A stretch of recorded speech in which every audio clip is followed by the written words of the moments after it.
네, 오늘 우리 말씀은 마가복음 1장 말씀을 보겠습니다. 우리가 어제부터 마가복음을 읽기 시작했는데요. 오늘 4장까지 읽었죠. 그런데 오늘 이 시간에는 마가복음 1장 말씀 중심으로 해서 마가복음 내용들을 좀 살펴보도록 하겠습니다. 마가복음은 다른 복음서에 비해서 분량이 좀 짧고 사건이 간결하게 기록되어 있다는 특징이 있죠. 이런 특징을 잘 보여주는 구절이 마가복음 1장 1절 시작부터 나와 있습니다. 하나님의 아들이신 예수 그리스도의 복음은 이렇게 시작되었습니다. 이렇게 되어 있죠. 개역개정에는 이 뒷부분을 예수 그리스도의 복음의 시작이다 이렇게 번역을 했어요. 사실 이 앞에 하나님의 아들이신이라는 단어는 원어에는 없습니다. 없는데 아마 그 번역을 집어넣어서 예수 그리스도의 복음은 앞에다 집어넣은 것 같은데요. 근데 어쨌든 이 개역개정 뒷부분에 예수 그리스도의 복음은 이렇게 시작되었습니다 라고 했을 때 복음의 시작이다 이렇게 번역을 했는데 그 번역이 좀 더 나은 것 같아요. 여기서 시작이라는 단어는 헬라어로 하면 아르케라고 하는 단어입니다. 이걸 번역한 건데요. 아르케는 출발, 스타트 이런 의미가 아니라 기초, 원리 이런 의미입니다. 인트로덕션입니다. 그 단어거든요. 그리스 철학에서 아르케 하면 세상의 원리, 기초 이런 것들을 말할 때 많이 쓰이는 단어거든요. 그러니까 여기서 지금 이 시작이라고 하는 말은 기초, 이 문맥에서 적당한 단어라고 하면 입문이라는 뜻이 될 수 있습니다. 다시 말해서 예수 그리스도의 복음의 입문 이렇게 되어 있는 거죠. 마가복음은 원래 제목이 붙어 있지 않았고요. 가장 앞에 나오는 이 문장을 제목으로 썼다고 합니다. 그렇다고 하면 이 문장은 마가복음이 어떤 책인지 정확히 알려주고 있죠. 예수를 그리스도로 소개하는 책, 예수 그리스도의 복음 입문책이다 라는 겁니다. 예수 그리스도와 관련한 예수님의 관련한 복음을 전하는 책이라는 의미가 되겠죠. 어제 오늘 지금 마가복음을 이제 읽기 시작하셨는데 어떻습니까? 여러분들이 지금 마태복음부터 복음서를 계속 읽어오고 있는 중이라서 반복적인 느낌이 또 들 거예요. 비슷한 내용들이 나오고 있고요. 그런데 마가복음을 읽으실 때는 예수 그리스도의 복음 입문이라는 것을 좀 기억하시면서 읽어보시면 좋을 것 같습니다. 그리고 또 예수님의 행적이 마태복음에 비해서도 그리고 누가복음에 비해서도 좀 간결하게 기록되어 있다는 특징이 있잖아요. 짧고요. 16장까지밖에 안 되니까요. 그걸 염두에 두면서 예수님의 행적의 그 모습 그리고 그 예수님이 행하시고 있는 곳의 그 광경, 장면 이런 것들을 조금 더 입체적으로 상상하시면서 읽으시면 좋을 것 같습니다. 오늘 4장까지 읽으시는 동안 먼저 시작하면서부터 1장 시작하면서부터 어떻습니까? 예수님의 탄생 얘기가 안 나오죠. 어릴 적 생애가 나오지 않습니다. 예수님의 공생애부터 본격적으로 사역이 시작되는 데서부터 시작을 합니다.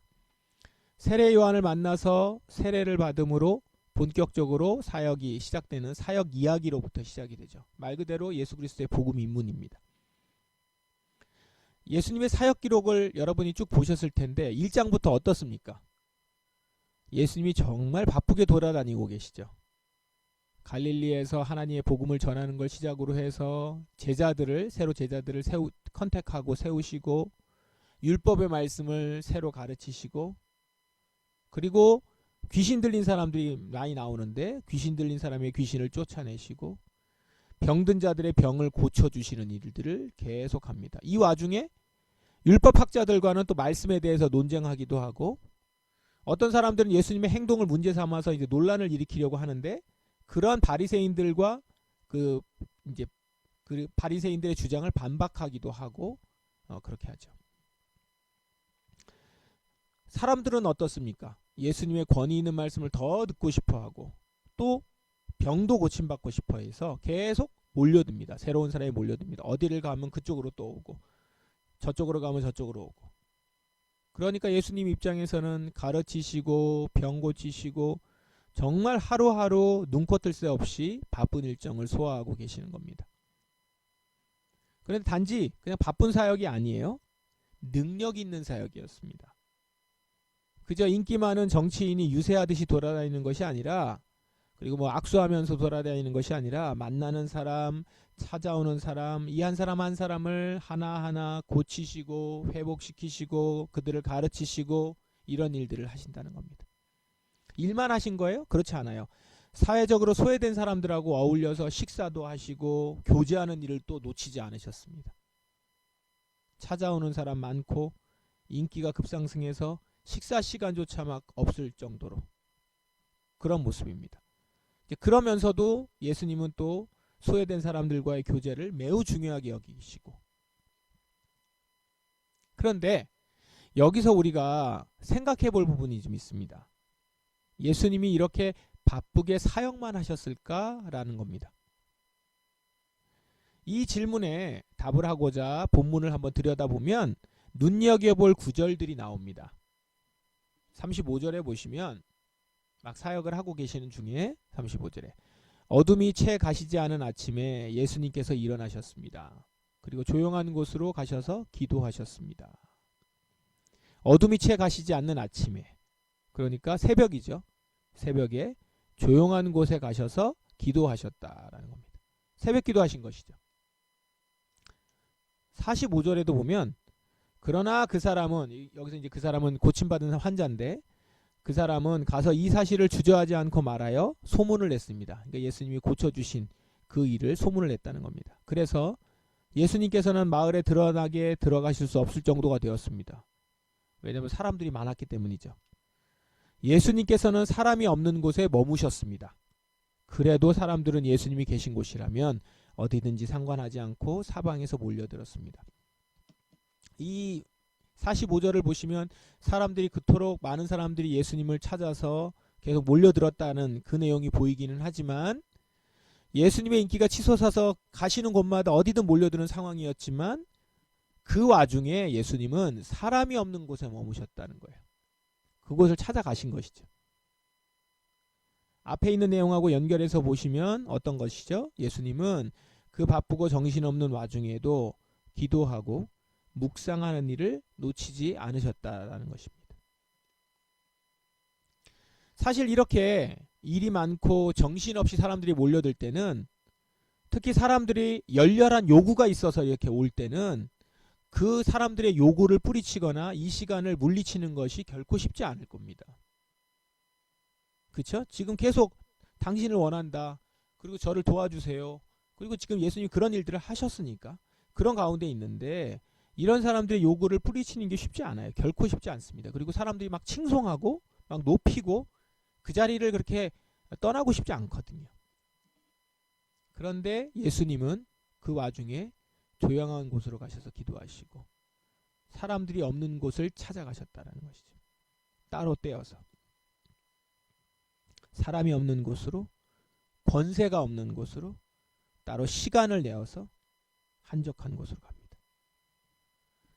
무엇을 하시려요? 전적으로 하나님만 바라봐야 하는 곳으로 나가서 기도하는 가운데 예수님은 당신에게 맡겨진 본분을 성실히 온전히 해내실 수 있는 바탕을 그곳에서 마련해 나갔던 것입니다. 여러분, 이러한 예수님의 모습을 생각하시면서 이제 마가복음 읽기 시작하셨는데 마가복음을 쭉 읽어보십시오. 그러면 예수님이 사역을 하시다가도, 그렇게 달려가시다가도 멈추어서 기도하는 시간이 꼭 있었다는 걸 볼 수 있습니다. 멈추는 것, 그리고 그 사람 많은 곳을 떠나서 다른 곳으로 가는 것, 한적한 곳을 찾는 것, 이런 것들이 뭐 아주 정기적으로 많이 나오는 건 아니지만 꼭 있어야 될 때 있습니다. 그리고 그런 내용들이 중간중간에 있다라고 하는 것은 예수님이 계속 그 일을 하셨다는 것이죠. 그래서 어느 구절에는 습관을 좇아 이런 말도 있죠. 여느 때와 마찬가지로 이렇게 항상 하셨다는 것이 거기 암시되어 있죠. 이 기도의 시간, 달리 말하면 예수님에게 이 기도의 시간은 예수님이 그렇게 왕성하게 활동을 하고 능력 있게 행할 수 있도록 하게 하는 원동력이 되었다라는 것입니다. 자, 예수님도 가지셨던 이 기도와 묵상, 우리에게 너무나도 필요한 시간이겠죠. 이 시간도 우리가 지금 같이 기도하고 말씀을 묵상하는 시간이잖아요. 이러한 시간이 우리한테 꼭 필요하다라는 겁니다. 그러면 기도와 묵상의 시간이 우리에게 어떤 유익을 주는지 잠깐 정리해 보겠습니다. 세 가지로 정리를 하면, 첫 번째, 하나님과의 관계를 유지할 수 있게 합니다. 기도와 묵상은 하나님과의 관계를 유지할 수 있게 한다. 너무 당연한 말씀 같습니까? 조금 더 한번 생각해 보시죠.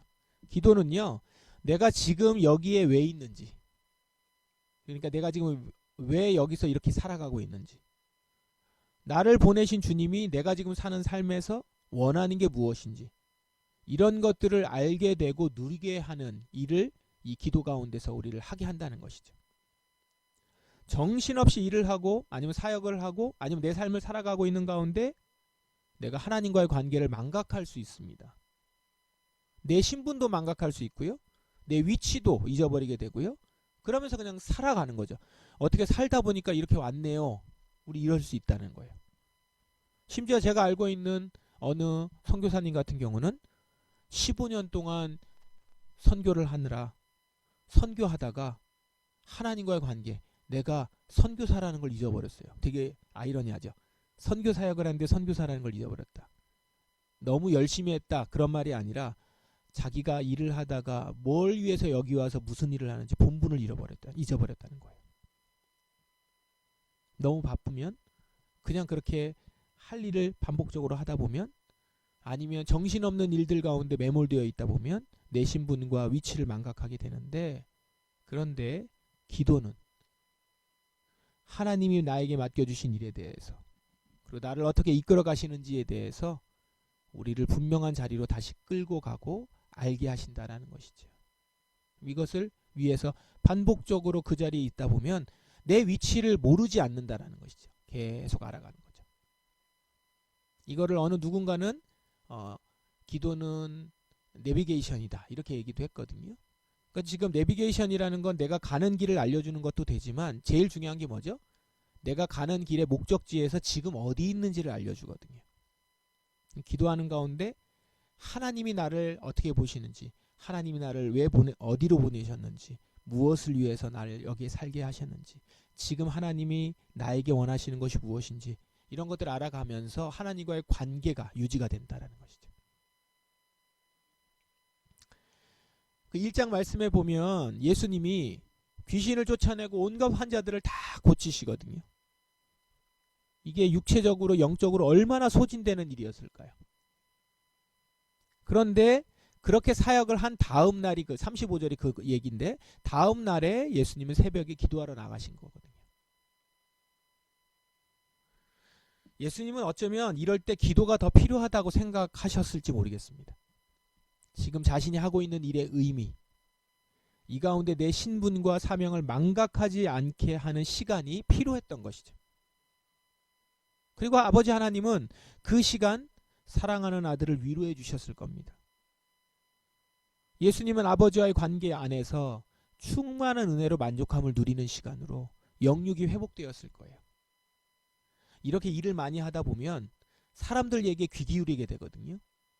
이 사람들이 이런 칭찬했던 거, 아니 이런 사람들이 무슨 불평을 했던 거, 어떤 얘기를 하면서 막 사람들이 높일 때 그게 자꾸 이렇게 맴돌죠. 아, 나는 이런 사람이구나, 나 이렇게 좋은 사람이구나, 나 이렇게 하면 성공하겠는걸. 우리가 막 이러면서 정신없이, 그리고 내 위치를, 내 자신을 망각하면서 가는데, 다시 하나님 앞에서 그 모든 것들이 정리가 되고 하나님의 말씀을 들으면서, 다른 말씀들 때문에, 다른 이야기들 때문에, 다른 평가들 때문에 좋은 평가를 받으면 뭐 좋고 아니면 섭섭하고, 이런 것이 아니라 그저 아버지 안에서 아버지의 말씀으로 그냥 충만한 것이죠. 다른 걸로 채우지 않고. 그리고 나는 그 가운데서 아버지의 뜻대로 내게 맡겨주신 일들을 또 넉넉히 해가는 것이죠. 이게 영육이 회복이 돼서 하는 거거든요. 기도는 우리를 그렇게 만들어준다는 것이죠. 하나님과의 관계를 온전히 정립하게 한다는 것입니다. 예수님은 이 시간을 놓치지 않으셨습니다. 그래서 그 가운데 하나님이 내게 맡겨주신 일에 대해서 아버지 하나님의 뜻에 따라 움직여 행하는 아들로서 그 본분과 역할에 맞는 삶을 그렇게 정립해 나가면서 살아갔던 것입니다. 더불어 그 시간 세상이 줄 수 없는 하나님 아버지만이 주실 수 있는 평안과 만족을 누리는 시간을 가졌던 것입니다. 기도와 묵상이 주는 두 번째는 할 일의 우선순위를 정리할 수 있다는 것입니다. 일단 기도의 시간을 정하는 것 자체가 시간의 우선순위가 선 것이겠죠? 여러분들이 지금 이 시간, 기도하는 시간을 마련하기 위해서 다른 것들을 정리해야 되잖아요. 이걸 우선순위로 놓으면. 하나님과의 시간을 가장 먼저 놓고, 그리고 누군가를 만나고 누구를 만나고 어디로 가야 하는지, 그 우선순위가 기도와 묵상 가운데서 온전히 바로 설 수 있다는 것입니다. 잘 보시면, 예수님의 사역을 보시면 예수님은 정도를 넘어가지 않습니다. 선을 넘어가지 않아요. 많이 사역을 하시는데 그 사역을 하시다가도 어느 순간 그 사역이나 일을 하다가 그 사역을 끊고 자리를 벗어나거나 이동을 하거나 멈추어 서거나 이렇게 합니다. 우선순위와 할 수 있는 것을 정리하는 겁니다. 그리고 제일 중요한 것, 가장 중요하고 해야 되는 것 중심으로 해서 이렇게 정리를 해요. 제자들이 예수님이 기도하고 있는 곳, 그 새벽에 기도하고 계셨는데 거길 찾아옵니다. 모든 사람들이 선생님을 찾고 있습니다. 그렇겠죠? 지금 그 전에 베드로의 장모도 고치고, 그리고 또 병든 사람들을 고치고, 또한 좋은 말씀을 하고, 그러니까 사람들이 또 몰린단 말이에요. 예수님의 말씀을 듣고자, 고침을 받고자 사람들이 몰려왔을 겁니다. 자, 지금 가면 또 칭송을 받을 것이고, 예수님의 인기는 더 높아질 것이고, 많은 자신을 좋아하는 사람들이 다 거기에 그러고 기다리고 있어요. 그런데 예수님이 뭐라고 말씀하십니까? 근처에 있는 다른 마을로 가자. 거기서도 내가 전도할 것이다. 내가 바로 그것을 위해서 왔다. 모든 사람들이 당신을 찾는다는 말은 예수님에게 유혹일 수 있습니다. 그 자리에 머무는 것이 훨씬 쉽고 좋은 선택이었을 수 있어요. 그렇게 느낄 수 있습니다.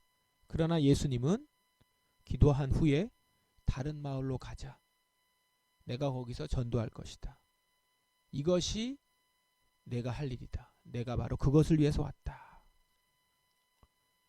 예수님은 우선순위를 다시 정하시고 거기에 맞게 행동하는 것이죠. 이것이 하나님이 예수님에게 맡기신 일이라는 걸 분명히 확인했기 때문에 다른 마을로 가자라고 한 겁니다.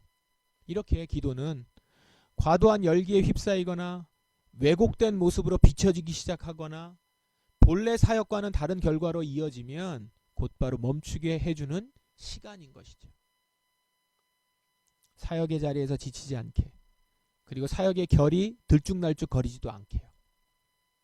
한결같은 모습으로, 여전히 능력 있는 모습으로, 그러면서도 규모 있게 행하면서 당신이 가야 할 곳, 전해야 할 말씀, 만나야 하는 사람들을 만난 것이죠. 이 모든 것은 따로 시간을 떼어서, 장소를 떼어서 하나님 앞에서 묵상하며 기도하는 가운데 정리된 것일 겁니다. 우리 또한 마찬가지입니다. 기도는 우리를 그렇게 우선순위를 놓치지 않게 합니다. 인기와 사람의 요구에 흔들리지 않고 본래의 방향을 붙들게 합니다. 무엇이 가장 중요하며 우선해야 하는지, 어디에 나의 시간과 물질을 써야 하는지 분명히 보게 해주어서 진짜 열매 맺는 삶을 살게 해준다라는 것입니다. 마지막 셋째는, 기도와 묵상은 본질과 비본질을 구분하게 합니다. 이 우선순위를 보는 것과 연결이 될 텐데요. 기도하는 가운데 본질적인 것과 비본질적인 것을 보게 해줘서 본질을 추구하게 합니다. 이것은 나의 삶에서의 행동 기준과도 연관이 있겠죠? 내가 어떤 기준으로 행동하는가? 이건 뭐예요? 진짜 본질이 무엇인가? 비본질이 무엇인가 아는 사람은 본질을 따라서 그 본질로 기준을 세우고 행동하겠죠. 오늘 여러분들 마가복음 2장 3장을 읽으셨을 텐데 거기 보면 안식일 규정 때문에 바리새인과 율법학자들과 아주 이렇게 날카롭게 대립을 합니다. 또 세리와 죄인들과 함께 식사하는 것 때문에 비난을 하는 사람들과도 논쟁을 하죠. 그런데 예수님은 이 입장에 대해서 단호합니다. 안식일을 위한 얘기할 때 안식일은 사람을 위해 생긴 것이지 사람이 안식일을 위해 생긴 것이 아니다. 왜 안식일에 밀 이삭을 잘랐는지, 그렇게 자른 행위가 뭐가 문제인지, 그리고 뭐가 문제인지 얘기하는 거에 대해서 왜 문제가 되지 않는지, 안식일에 손 오그라든 사람을 고치시는 것에 대해서도 왜 그것을 고쳐야 하는지. 이제껏 바리새인과 율법학자들은 장로들의 전통에 따라서 예수님의 행위가 지적받을 만한 것이라고 지적했지만, 예수님은 진짜 안식일의 본질을 명확히 알고 그 본질에 맞는 행위를 행하고 계시는 것입니다. 기도와 묵상 가운데서 확신을 얻고 그 가운데서 본질을 분명히 인식하면서 비본질적인 것에 대해서 매어서 시간을 낭비하지 않으면서 본질적인 것을 집중하여 능력 있게 행할 수 있는 것이죠. 그러면서도 지금 하는 일에 확신을 가지고 해나갈 수 있게 만든다는 것입니다. 그래서 기도 시간을 떼어서 그 시간을 너무 바빠서 기도할 시간이 없어요. 아니요. 기도하는 시간을 떼어서 기도하는 만큼 본질과 비본질을 것을 구분하면서 오히려 나머지 시간 효율적으로 우리 시간들을 사용할 수 있게 됩니다. 여러분 기도하면서 해보셨을 때 경험 많이 하시지 않으셨습니까? 그래서 일을 하면서도 행복하게 일을 할 수 있거든요. 이건 덤으로 오는 거예요. 보람되게 일을 할 수 있는 겁니다. 왜? 본질만 쫓아서 가니까 가치 있는 일들만 하게 되잖아요. 그러다 보니까 열매를 맺을 수 있는 나무에 물을 주는 것이고 진짜 생명이 있는 것을 더욱더 키워가는 것이니까 결과들도 풍성하게 나타난단 말입니다. 오늘 우리가 이제 마가복음을 지금 앞부분을 좀 보기 시작했는데, 이 보기 시작한 시점에서 함께 좀 기억했으면 하는 예수님의 모습은 바쁘게 사역하는, 능력 있게 사용하는 예수님이 아니라 기도하는 예수님의 모습입니다. 예수님은 기도하고 묵상하는 그 시간을 통해서 하나님과 온전한 관계를 유지하셨고 우선순위를 세우고 있었으며 본질을 지켜 행하셨습니다. 이제 우리도 이 모습을 좀 기억하시면서 그 모습을 볼 때마다 한 번씩 멈추어 서면서 이렇게 소망하십시다. 예수님처럼 저도 기도하며 묵상을 하며 그렇게 주님과 깊이 교제하고 우선순위를 세우며 본질을 온전히 지켜 행할 수 있는 제자가 되기를 원합니다. 그리고 그 기도의 시간, 그냥 기도의 시간만 떼어놓는다고 되는 게 아니지 않습니까? 기도의 시간, 정말 하나님 아버지를 깊이 만나서 교제하며 그 안에서 충만히 만족할 수 있기를 소망하십시다. 우리 기도 수련회 끝나고 시간이 좀 지나시면서 이 기도의 시간이 점점 우리한테 있어서 희미해지거나 조금 약해지는 그런 시기일 수 있을 것 같아요. 그런데 이 기도의 시간을 더 깊이 기도하면서 기도가 더 깊어지는, 기도가 기도를 낳는 그런 시간들로 여러분들이 조금 더 성장해 나갈 수 있기를 바랍니다. 그래서 하나님이 나의 아버지이심으로 충분히 만족한 삶을 기도하는 가운데 누리시고 그 가운데 자연스럽게 나의 삶의 우선순위가 정해질 겁니다. 시간의 우선순위, 물질의 우선순위, 어디에 어떻게 사용해야 되는지가 결단하게 되고 그걸 분명하게 인식하며 행할 수 있게 될 것입니다. 본질적인 것과 비본질적인 것을 구분할 수 있도록 성령님께서 우리를 일깨워 주실 겁니다. 거품을 제거해 주시고 진짜를 보게 해 주시고 생명을 알게 하여 주시고 그리고 하나님의 말씀으로 인한 정의를 보게 해 주셔서 본질적인 것을 구분해서 진짜 가치 있고 열매가 있는 일에 내가 쓰일 수 있도록 그렇게 해 주실 것입니다. 여러분 기도 가운데서 기도의 사람이란 바로 그런 사람인데 여러분들이 그런 기도의 사람이 되기를 바랍니다. 세상의 요구에 정신없이 돌아가는 시간 속에서 휩쓸려가지 않고 멈춰서서 주님을 바라보며 깊이 묵상하는 시간이 우리의 삶에 날마다 계속해서 일어나길 바랍니다. 그리고 그 시간 결코 아깝지 않고 지루하지 않고 행복한 시간이 되기를. 이렇게 간절함으로 여러분이 주님을 찾을 때 주님이 여러분을 만나 주셔서 예수님이 누리셨던 기도의 기쁨과 능력을 여러분들도 계속해서 누리실 수 있기를 주님의 이름으로 축원합니다. 이 시간 우리 기도하겠습니다. 말씀에 의지해서 기도하십시다. 주님, 저도 예수님처럼 그렇게 기도하기를 원합니다. 기도하는 가운데 주님, 저와 하나님 아버지와의 온전한 관계가 다시금 온전히 정립될 수 있도록 해주십시오. 주님의 사랑을 제 귓가에 들려주시고 나는 주님의 자녀이며 당신은 나의 아버지이심을 확신하게 하소서. 그리고 그 가운데서 나의 삶의 우선순위를 분명히 보고 그 일을 행할 수 있도록 결단하게 해주시고 참 가치 있는 일과 본질을 알고 그 일에 나의 삶과 나의 결단과 나의 선택들을 행할 수 있도록 인도하여 주시옵소서. 이런 간절한 마음으로 나아가서 기도하시길 원합니다. 기도하겠습니다.